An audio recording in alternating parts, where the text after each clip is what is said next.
I'm coming from France, and there I live in Marseille, and I'm involved in the Java community as a Java user group leader. And you can follow me on these social mediums if you like. So what are we going to talk about today? We are going to talk first about reactive applications. I don't know if some of you are familiar with what reactive applications are, but we will quickly introduce you to this kind of applications. And with this kind of applications, you need to go event-driven. It means you need to write your application in a different way. And we will see how coroutines can help to achieve that purpose. We will see then a bit, some stuff about streaming with channels. And there is a question that also often comes back when we talk about reactive applications, because reactive applications are also about RxJava and this kind of things, reactive programming.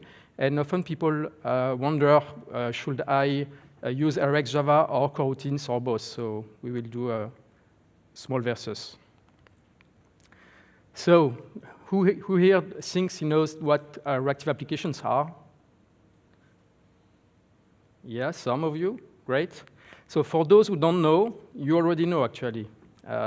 Excel can be thought a bit about as a reactive application. It's not really a reactive application, but the way it works, the way it updates cells and propagate events to other cells, like in this case with the formula, is the basic design of reactive. Reactive means react to a stimuli in its essence.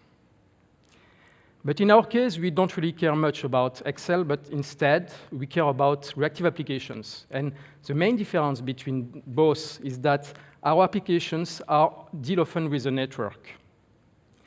They deal with the network with different ways, like it can be clients, or it can be database servers, or something else, notifications. But in all cases, it deals with clients through a network. And we all know that the network is far from being predictable and reliable. Reactive applications are often subject to process a lot of events. I mean a lot of events.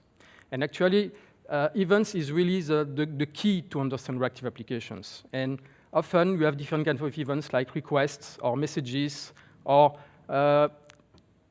for instance, Kubernetes may ask you your application if it's available or not. And in this case, we always want that our applications to be responsive, even with a lot of events. We can categorize kind of reactive in today's three different things. And I think actually it's a great slide because it helps you understand what means reactive, because reactive means can mean a lot of things. The first thing is reactive systems. So I've been talking so far about reactive applications, and what are reactive systems? If your applications is just one application and it doesn't do anything, it just interacts with its environment, you can think of it as an application. But if you put that application in its context, with the database, the clients, and everything, then you have to think about distributed applications. And that's what reactive systems are. In addition, if you take your application and you make microservices, you are really doing distributed systems and reactive systems. Then you have reactive streams and reactive programming. Reactive streams is about having two different systems exchanging data. And there is a specification called reactive streams, and we implement it in Vert.x. And it's also implemented by other systems like AK, and it allows you to use Vert.x with AK in an interoperable manner. And the last one is reactive programming. Reactive programming is really about RxJava and these kind of things. And again, Vert.x integrates with that. So I've been talking so far about Vert.x and what is Vert.x. The formal name of the project is Eclipse Vert.x. It doesn't mean it has to deal with the IDE, of course, because it has the name Eclipse, but instead, it's a project hosted at the Eclipse Foundation. It was created a few years ago, and it's dual licensed under Apache and Eclipse license. And it's built on top of Netty. So it means that it inherits a lot of the characteristics of the high performance of Netty. And at the end of the day, yes, I forgot to say, but it's a toolkit for building reactive applications for the JVM. here, by toolkit, we mean it's not a framework. So you need to think of it as a set of libraries that you will use in your application, and that will help you to create distributed applications. And those applications will be reactive. So let's see what it takes to be event-driven. So this slide shows the perfect case where we have one thread that is doing not so many things. It takes buffers from the network, well, from a stream, and we assume it's a network, and it writes them to the network. And in this case, the main issue with that is that with these APIs, it blocks. The read line is a blocking call. For instance, if you want to read a line and no line is available, then the thread of computation will block until a line is available. And in the same way, when we do a buffered write, it may block also. If the buffer is empty, it's cool. It will just write the buffer, and then later the network will send it across the wire. But if the buffer is full, the thread will be blocked until it can write again in the buffer. And this kind of things, this kind of design shows quickly limitations when you have to deal with many connections, like thousands of connections or tens of thousands of connections. And you will see that you cannot go at this scale if you keep this design. You will have to tune thread pools, or you have to go to cluster, and that it's not really sustainable. And the design we have in reactive applications is to be, in essence, callback based. So when we do some computation, if we have to deal with an asynchronous, I mean, with something blocking, something that will take time, actually, you need to think of why don't we want to block? Because loading something from a network is going, you have to wait, and we don't want to wait. So what we do is that we slice our algorithms, our applications into chunks, and each chunk does not block. And when it has to block, it makes a call to the API that will do the block under the hood, and it gives it a callback. And when the API has the data ready, it will call back your code, and thus we avoid to block. And that's a well-known principle, actually. If you are doing GUI applications, or mobile applications, you may already know that. And if you know Node.js, it's also the same pattern. In Vert.x, we create 2 event loops per CPU per core. So it means that when you write your application, by default, it will run on one event loop. But if you want, you can easily scale it to many event loops. And in this case, distribute the load of your applications and say, OK, this part of my application will run on 2 event loops, and that part will run on 4 event loops. So in this first example, we will study a small application that is called the movie rating application. And basically, what we can do is get information about a movie, or rate a movie, or get the rating about a movie. So that's a small Kotlin DSL I wrote for Vert.x. So let's first look at how getMovie looks. It looks pretty simple, actually. Well, not that much. And if we look at how it's executed, actually, by Vert.x, is that the first thing we do is that we execute this chunk, and we make a query to the database. And then we have a callback. And either it can fail. In this case, we process that. Or it can succeed. And in this case, we send a response to the client. Now let's look at rating a movie is a bit more complex, because before rating a movie, we want to check that it exists. So instead of doing 1 operation, we have to do 2 operations.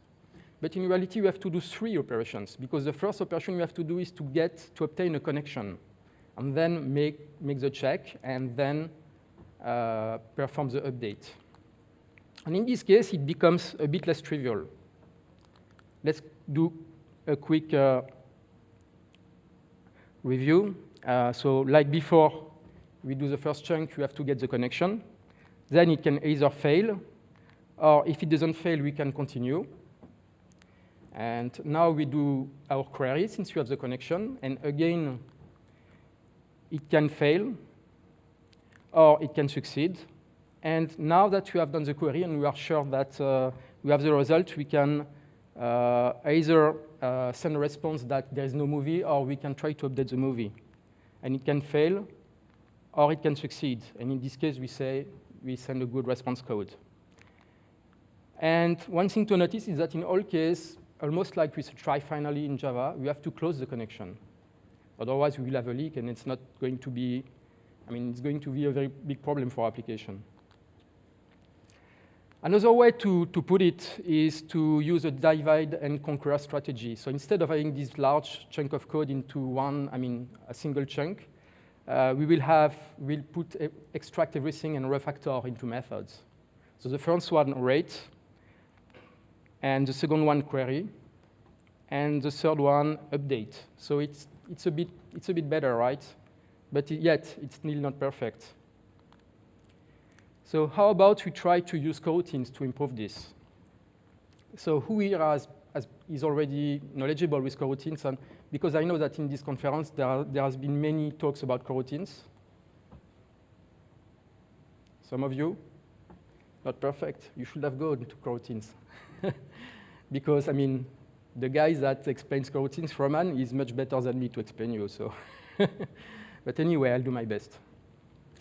So when we started to integrate coroutines in Vert.x, what we liked a lot is the fact that it's not like async await or something else. It's more like a framework that you can use, and it's very flexible, and you can use basically to suspend and resume things, but you can do it in the way you want, and that's really cool. And it's all about suspending lambdas and functions. So when you write a function, a normal function in Kotlin, you can decide that it's a suspending function, and we'll see what are the properties of this suspending function. And it provides a sequential flow. What is really nice is that coroutines can be composed, and that's very important. And to my mind, what is, I think, very important is that you have language control flow. As you have seen before, we have to close the connection, and with a blocking traditional code, we will do a try finally block, right, in Java. And in Kotlin, I know there is a use thing. And coroutines allows us to reuse all this construct of the language. So it makes it much more readable to me. So when we have a coroutine, what is important to understand is that a coroutine is a kind of very lightweight thread, but it's not a thread, and it has a life cycle like a thread. So when we have a coroutine, we have to begin the coroutines. And when we begin the coroutine, we enter this yellow, this twilight zone where things behave differently. At least they behave differently to the way you wrote them. It's like an illusion, right? When you begin, you start the illusion. And here you can have those magical properties where you can block. Not block. You think you block, but in reality it doesn't block. And then it's all about suspend and resume. And suspend means the coroutine will be suspended. It will go back to the normal world. And usually you don't really care about that because Vert.x does it. And when Vert.x has the result, it will resume the coroutine, and so on until the coroutine ends. So how about coroutines for Vert.x? As I said, Vert.x has this event loop model, and we integrated coroutines such as the coroutines in Vert.x are executed on the write event loop, and that's very important. We will see the usage of a write result, which is the main construct for asynchronous method. We also support channels, and that's very important to integrate with the existing coroutine ecosystem. Like, there are many things about the ecosystem, like it can integrate with RxJava, or you have primitive like delay, these kind of things, and that plays very well with our integration. So let's have a look about a flow of coroutine, the execution. So the first thing when we do a coroutine is that we have to enter the coroutine world, start the illusion, as I said. And for this, we use the special launch that is called the coroutine builder, and that's not something of Vert.x. That's something of coroutines, of the Kotlin coroutines. But what is a vertex is the vertex dispatcher. And this vertex dispatcher is what will what will take care to execute your coroutine on the event loop. And then the coroutine will start to execute. And the first thing we'll do is await result. And await result is a suspending function. It means at this moment, when you execute it, it will go in a special state, and it will execute this block. And this block here, it's just a simple method call, so it's immediate. But you have to think that, and you will see that in the examples, that this block, it can be an asynchronous call. Like before, we have the get query on the client, and so on. And when we when we call the handler, which resumes the coroutines, it will set the result here, so it will be available to the rest of the code, and it will print the result. Now we reach the second point, and here, instead of doing a success, because it may be an error, we fail the result. And the main difference is that when we fail it, the result will not be available anymore. It will not be assigned. And it will jump directly to the catch block. And after that, we'll reach the end, and the coroutine ends. So that's the life cycle of a coroutine. So let's do a demo and see how we can rewrite our application.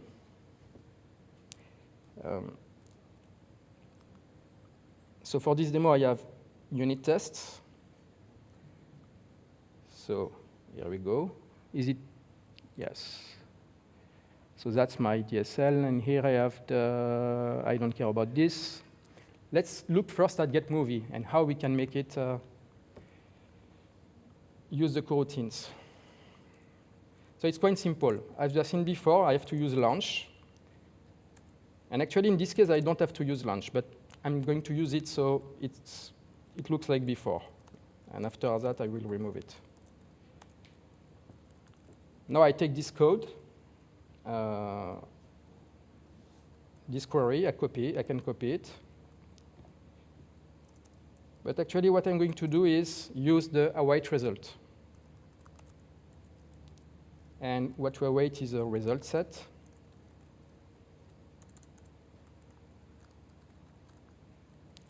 And here, I have to pass the handler, this handler here. And that handler is provided by the await result, and you have to use it in the synchronous calls. And this is designed to match vertex asynchronous functions. And now that I have this, what I can do is just have the result.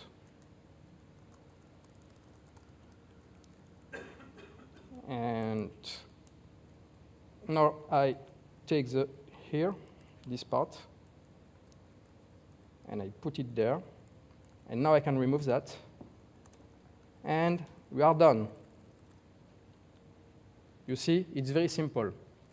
And if you look at getMovie, actually, if I can even simplify it a bit more, I can remove this, the coroutine builder, because the DSL that will call the getMovie expects that the function can be suspended. So if I remove this, now the IDE, and it's very nice, it will tell me there is a problem.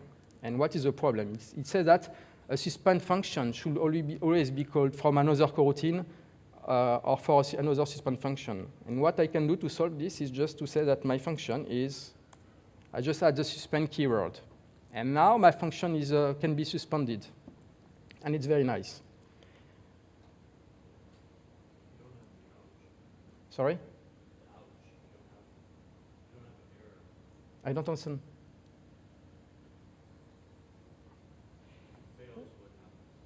It fails.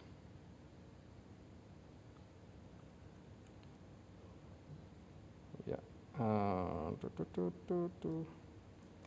All right, so now let's continue with the rest.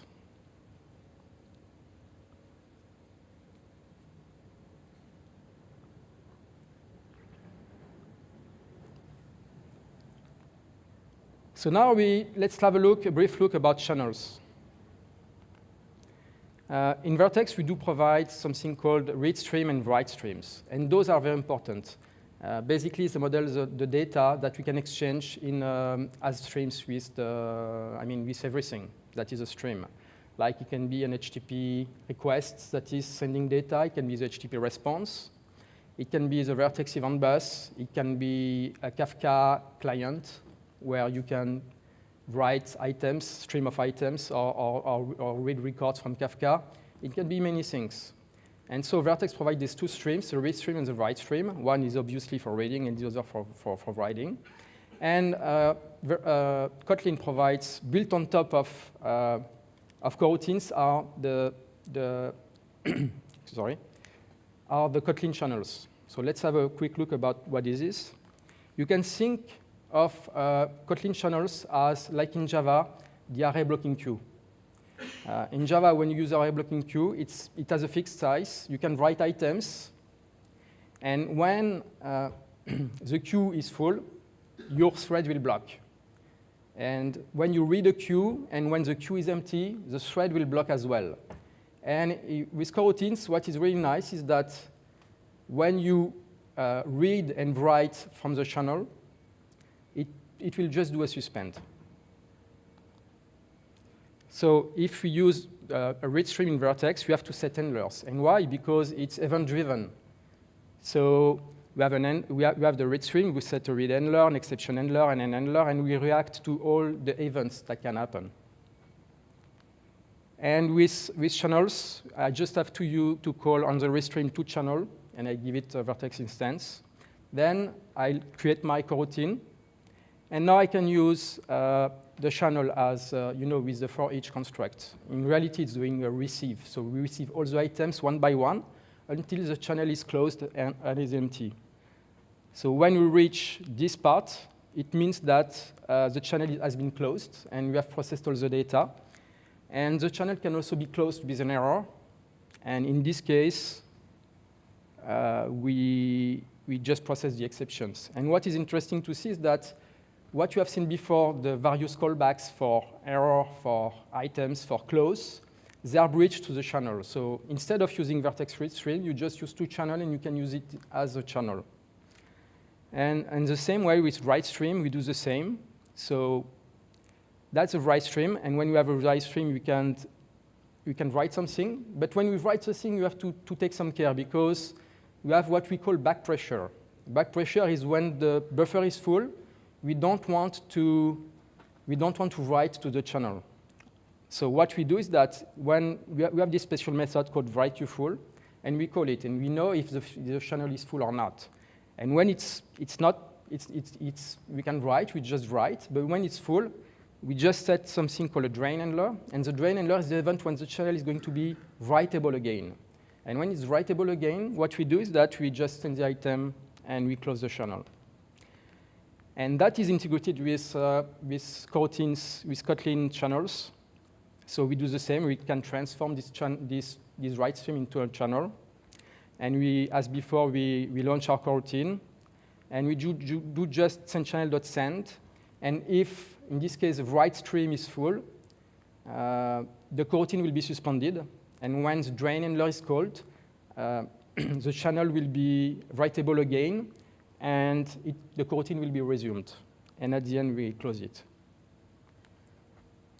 So how about back pressure? I mentioned it quickly. When the channel is full, what we don't want to do is to write to it. But what is even more important is, and that's the idea of this slide, is that often what we do is that we read data from somewhere, and we write it somewhere else. For instance, from the net, for instance, an HTTP client request to an HTTP server response, or to a file, for instance. It depends.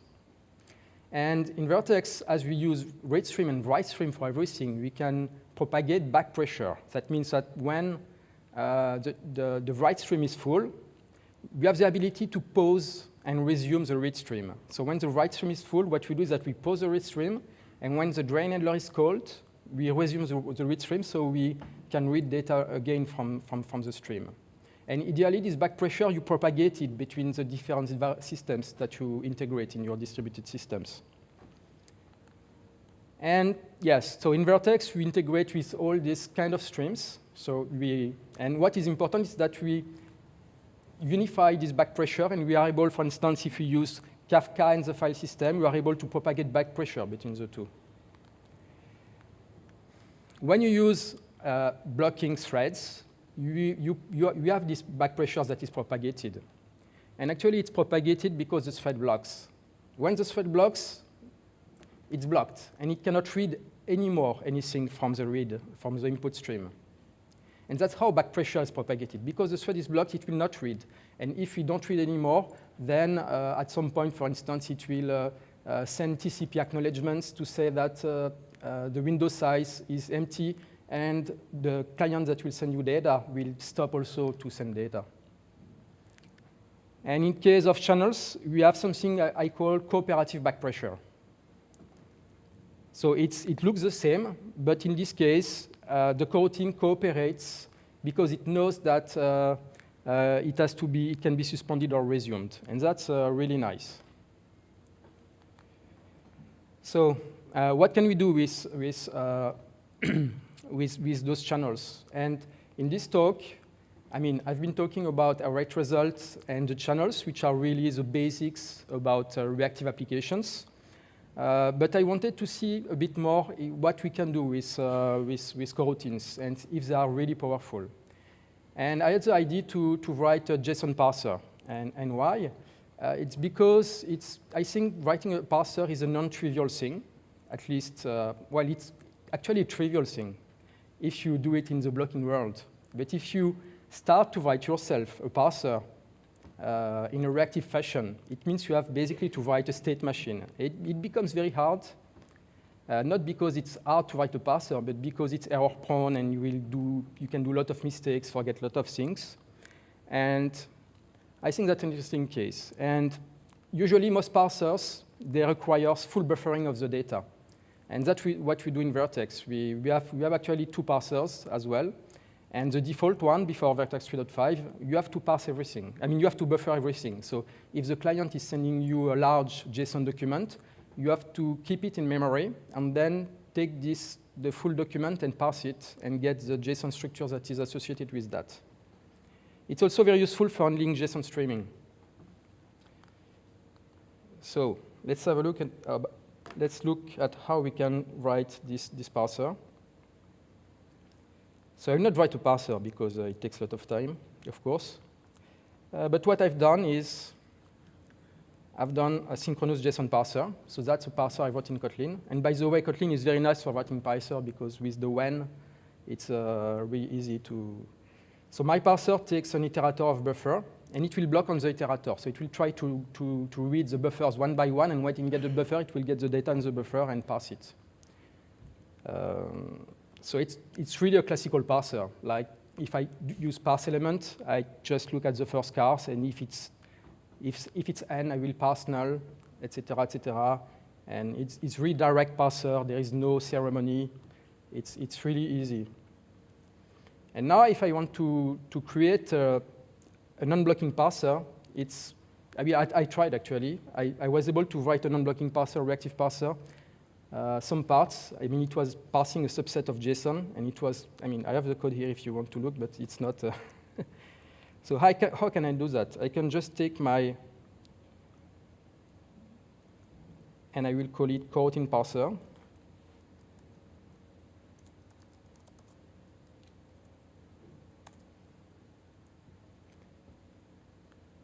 So, awesome. And I will replace the iterator by a channel iterator. So a channel iterator is something you can get from a channel.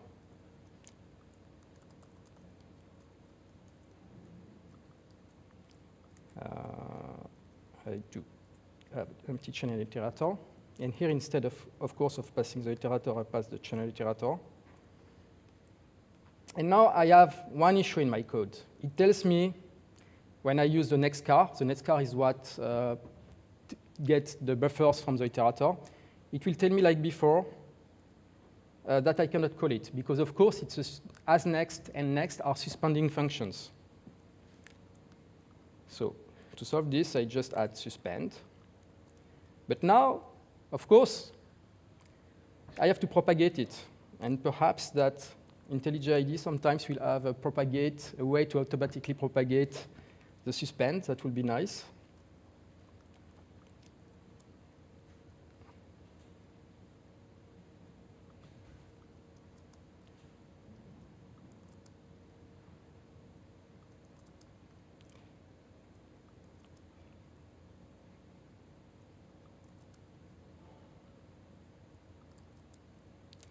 I'm almost done. Et voilà, no more red. Now I do have a full reactive JSON parser. And let's try to test it and write a small application. So I'm going to write a JSON server.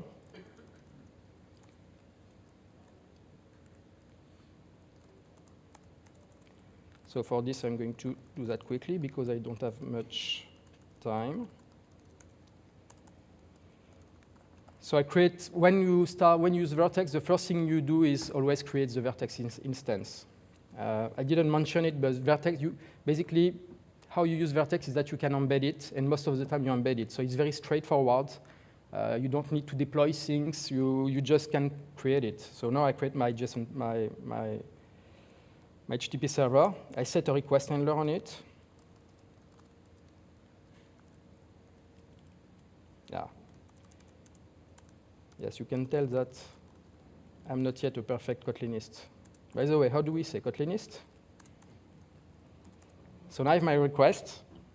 I have to start my server, of course, on the port 8080. And now how can I use this JSON parser? I take the request, and I do toChannel. And I get a channel. And of course, it's going to tell me that yes, I need to pass Vertex. So I have my channel. Now I can create my coroutine parser.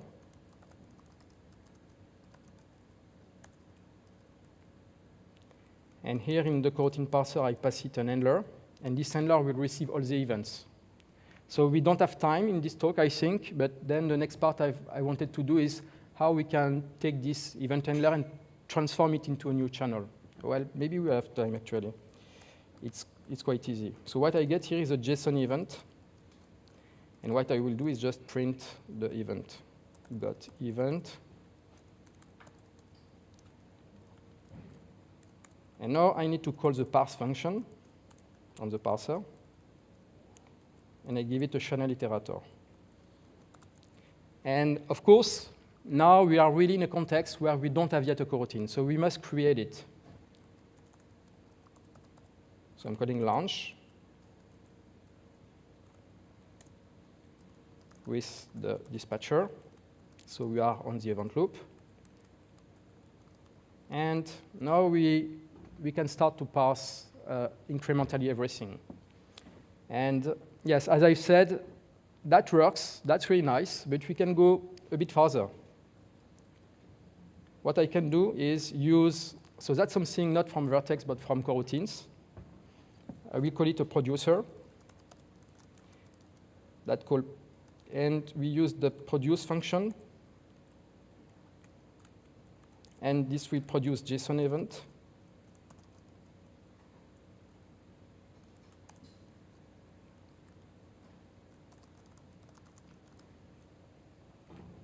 And what it does is that producer will be also a channel. It will be a receive channel. So I can use it as a channel like before with for each construct, etc.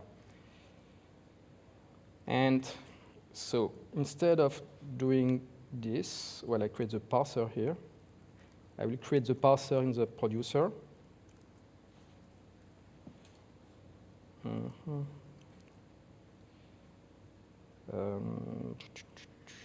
Actually, no. So that's a mistake. And here, instead of printing it, I will use send JSON event. And now I need to create my coroutine again.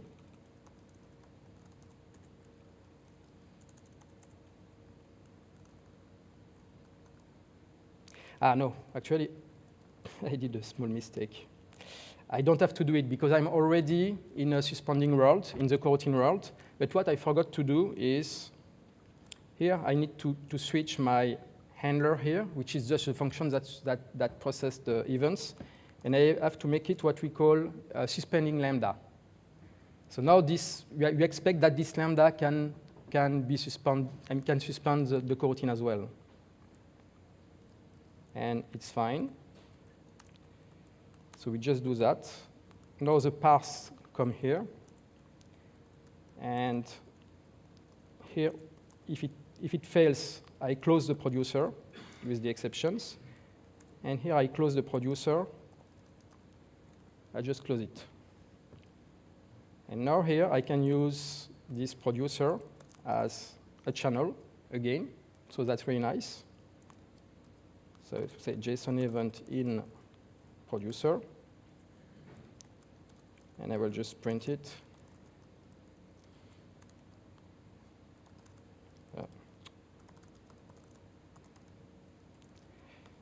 Here we go. Let's try it. So for this, of course, I will not use curl, because with curl you can send data. And so what I will use instead is netcat, because with netcat I can just send all the parts I want one by one. So it's like, netcat is like telnet. So I do a put. I have to set a content length, so that's very important. And let's assume that it's a very large document. Well, not very large, but well. And now if I start to write my document, and I go here, you see that it got the event. And with classic parsers, I will have to wait that all the document has been sent before being able to print something. And actually, it's not even good, because if I process all the document at once, on the event loop, if you have a very large document, besides occupying a lot of memory, it will also do a large computation. So with that, you are able to split that large computation into smaller computations. So now if I do name Julien, I received other events. And it got, yes, it got name and it got Julien. So when I did that, I thought it was also really interesting to use this to measure the overhead of coroutines. And I've done some JMH benchmark to measure that. And here I measure two things, well, several things. The first one is I compare the parser I wrote, the synchronous parser, to the coroutine parser version. And in Vert.x, we do have JSON parsing and also asynchronous JSON parsing as well. So I compared it to the other. So of course, comparing Vert.x parser to the coroutine parser, I mean, things are comparable. The coroutine parser we have in Vert.x is based on JSON, so it's much more complete. I mean, it implements a lot of things. And in this case, we just implement basic JSON parsing. But at least, I mean, I don't want to compare JSON and what I wrote. I'm more interested in the comparison of performance between what it costs to go to the coroutine world. And that's interesting to look at the asynchronous JSON parser in Vert.x, because it gives us an idea to see if you are on the same track or not. And the results are quite interesting. So the synchronous version I wrote, and the Vert.x version are quite close. And the coroutines, so we have two coroutines. The first one is in green, for instance, for Vert.x, is we process the full document in one chunk. So the channel iterator just returns one buffer. And the second one, with 10, it will suspend and resume 10 times. So we can have an idea of the cost of suspending and resuming. And that's basically what we have. And I think that's really interesting, because even if the performance it takes more computation, of course, to do coroutines, because you have the cost of suspending and resume. If you think about what we wrote, and that's really cool to be able to write parsers like this. especially if you are doing network adapters and such. So I don't have much time anymore. Quick comparison of coroutines versus RxJava. So if we take the code I had before, the Rxified application, the rate movie, that's the RxJava version. To me, in this case, RxJava is a bit better than the non-RxJava, the classic version. But I think that coroutines do a much better job to provide readability and also reasoning, because to me, coroutines allows you to reason on asynchronous code the same way you reason on synchronous code. So it's more like an illusion that gives you this ability, and I think it's very powerful. So if we look quickly at the execution, we have this flat map.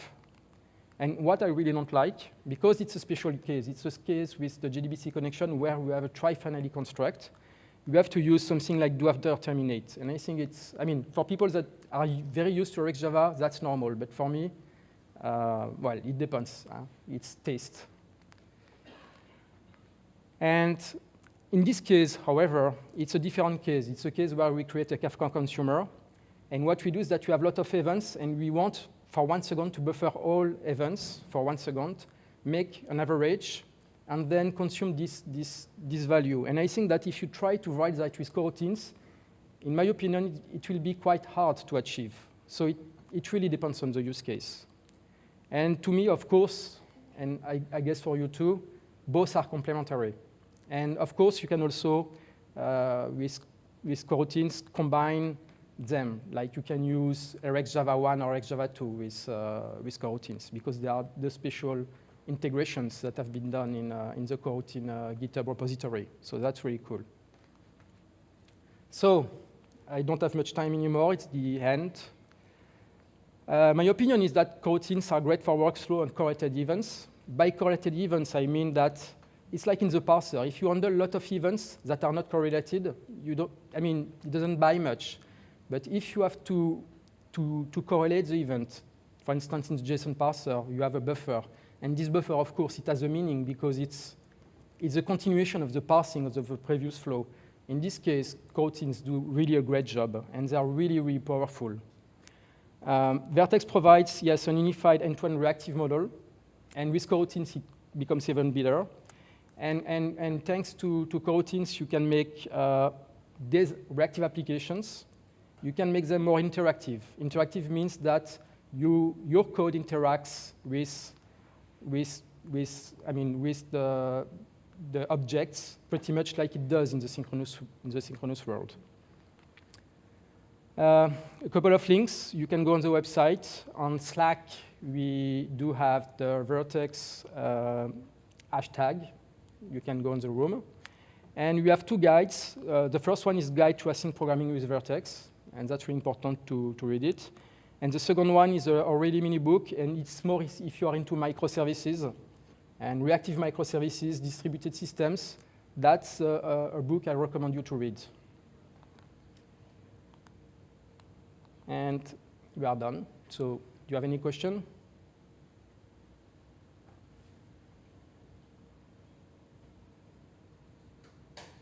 Thank you.